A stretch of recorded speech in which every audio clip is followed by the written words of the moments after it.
Greetings.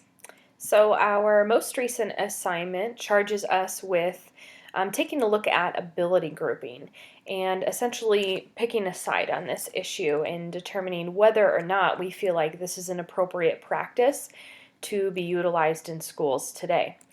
So we've been asked to do a little bit of research about that, kind of think carefully about it, and then look towards how that might impact how we interact with supervision of teachers in the future. So to kind of begin my discussion on this topic, I always like to take a look at historical perspectives. And that really brings me to, first, the difference between the fact that tracking and ability grouping are really two different things. Thankfully, our chapter asks us to look at ability grouping, which is something that I personally think, when utilized appropriately and effectively, is something that can make academic differences with students. Tracking, on the other hand, is something that's typically associated more with secondary schools, and it looks at more teachers making decisions for students based upon what maybe vocational choices they will have. So kind of picking a track to higher education, or maybe a vocational track where they will go right into a trade or a craft, or something to that effect. And I think that early on there was a lot of animosity towards tracking. At least that has developed over the years, because there's certainly been some issues with how that can certainly segregate individuals. So tracking has been around, and ability grouping as well has kind of been around for many, many years. But in the 1990s is when it was kind of deemed discriminatory. And it was basically because we were finding that these groups that were put together were sometimes based upon factors that were unrelated to actual academic success or academic achievement. Instead, they were based upon, socioeconomic status or race, or those kind of things. And this is often seen as, early on it was seen as an issue where people still wanted to keep schools segregated, so they continued this tracking process in order to do that. Ability grouping, however, doesn't necessarily look at a student's end goal. What they're trying to do is kind of like what our book talks about. It looks at trying to take students and effectively instruct them utilizing the resources that are available to a school district. So it looks at using information that we already have on students related to their academic achievement, and then splitting students into groups so that they can be instructed based upon where their instructional level is. So looking at this information, I definitely agree with ability grouping. This is something where it gives teachers an opportunity to instruct students appropriately. I am definitely an advocate as well for ability grouping when it's done between grade levels.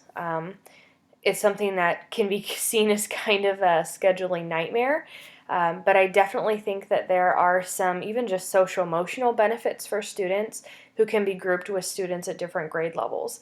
It can kind of also take out that instant reaction of students who get into groups and instantly decide whether they're on the low end or whether they're on the high end of that. Instead, it's seen as more of a community kind of learning experience.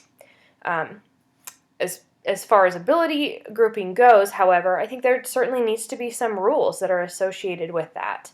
I would not want to see a student assigned to a certain group and stay within that group for, even more than a year or more. I think that we need to carefully consider the student's progress and change that student's group based upon the data that we receive. Students are currently take DIBELS assessments most generally. They also take MAPS assessments, and of course NISA assessments. So our schools typically have a database decision-making model, and certainly utilizing that information to make the most appropriate educational decisions for our students would be the best way to ensure that this ability grouping is done appropriately. There's certainly some research out there, and I was able to come across a couple of those studies that talk about how teachers who aren't necessarily bound to using database decision making will kind of make assumptions about their students.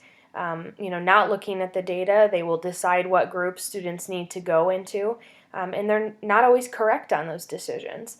And when we don't utilize tools, rather, then we certainly put ourselves in a position where some of our biases can come into play, and we can start making those decisions that sort of give ability grouping that difficult reputation that it currently has.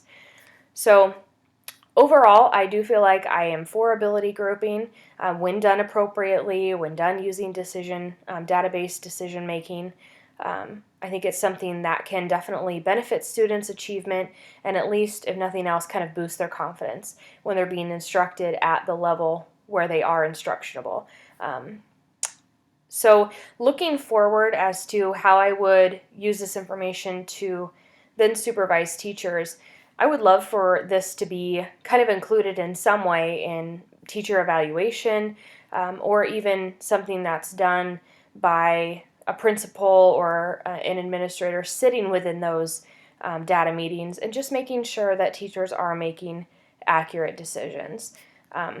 Certainly, I think that we currently live in an era where we're required to make research-based decisions and utilize interventions that are research-based. So that's a practice that we should be seeing across the board with our teachers. So certainly holding them accountable for making those appropriate decisions in the future. And also making sure that they have information to make those choices. I want them to know what ability grouping is, also know how it differs from tracking, and to also be aware of the potential biases that they can place on those decisions if they aren't careful and don't quite look at the data that's in front of them.